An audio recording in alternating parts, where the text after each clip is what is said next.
ശബരിമല മണ്ഡല മകരവിളക്ക് കാലത്തെ തീർത്ഥാടനത്തിന് പരിസമാപ്തി കുറിച്ച് മാളികപ്പുറത്ത് ഗുരുതി പൂജ നടന്നു. കഴിഞ്ഞ 5 ദിവസമായി നടന്ന കളമെഴുത്തും തുടർന്ന് മാളികപ്പുറത്തെ ഗുരുതിയോടെയുമാണ് ചടങ്ങുകൾ പൂർത്തിയായത്.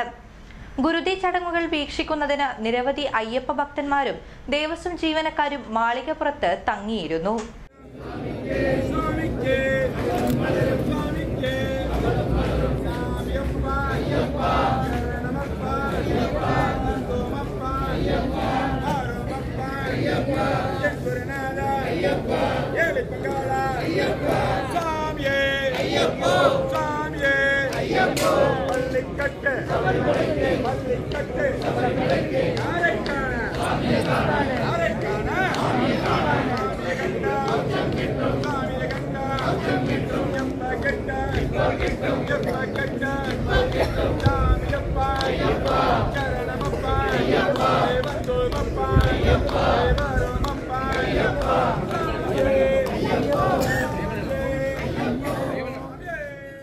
മണ്ഡല മകരവിളക്ക് മഹോത്സവത്തിന് സമാപനം കുറിച്ച് ദോഷപരിഹാരങ്ങളും കൈപ്പിഴകളും മറ്റും ശമിക്കുന്നതിനും വേണ്ടിയാണ് മാളികപ്പുറത്ത് കുന്നേക്കാട്ട് കുറുപ്പന്മാരുടെ നേതൃത്വത്തിൽ ഗുരുതി നടത്തുന്നത്.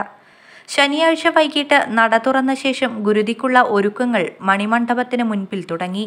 അയ്യപ്പസ്വാമിയുടെ അത്താഴ പൂജ കഴിഞ്ഞു. ഹരിവരാസനം ചൊല്ലി നടയടച്ച ശേഷം Devaswom executive officer V Krishnakumar, administrative officer OG Biju, Pandalam കൊട്ടാരത്തിൽ നിന്നുള്ള പ്രതിനിധികൾ എന്നിവർ എത്തിയതോടെ നിലവിളക്കുകളും പന്തവും കൊളുത്തി ചടങ്ങുകൾ തുടങ്ങി.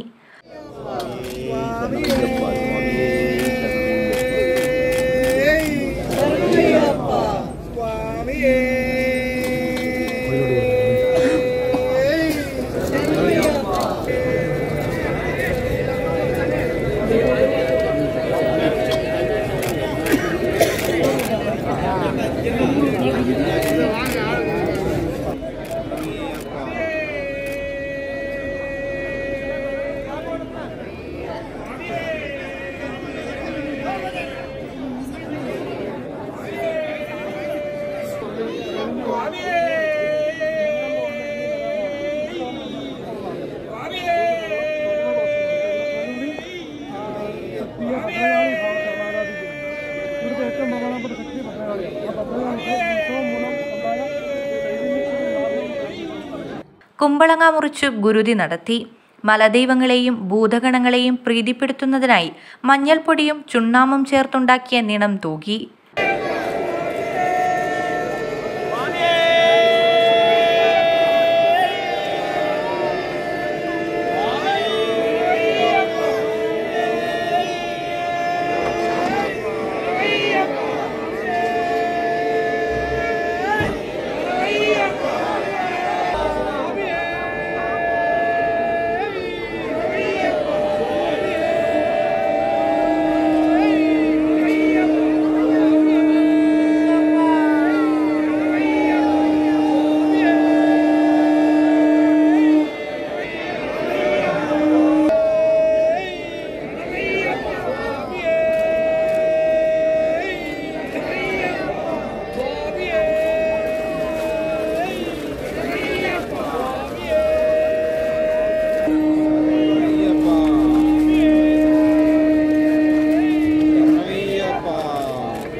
അങ്ങാടി വെങ്ങാലി കുന്നേക്കാട്ട് ദേവീവിലാസത്തിൽ J. അജിത് കുമാർ, J. ജയകുമാർ, റാന്നി കുന്നേക്കാട്ട് രതീഷ് കുമാർ എന്നിവർ കാർമ്മികത്വം വഹിച്ചു.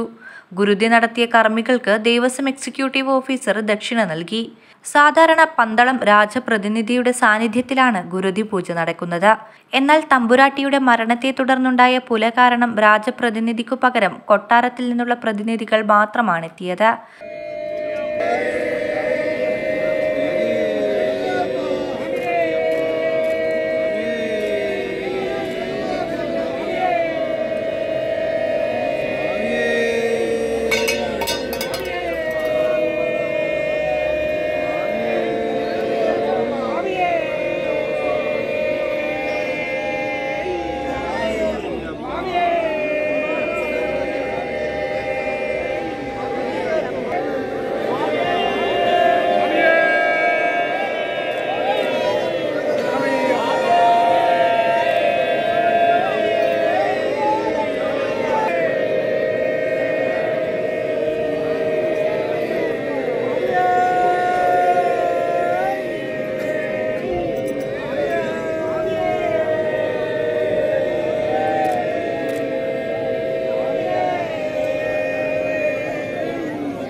ഗുരുതിക്ക് സാക്ഷ്യം വഹിക്കാൻ ധാരാളം ഭക്തരുമുണ്ടായിരുന്നു.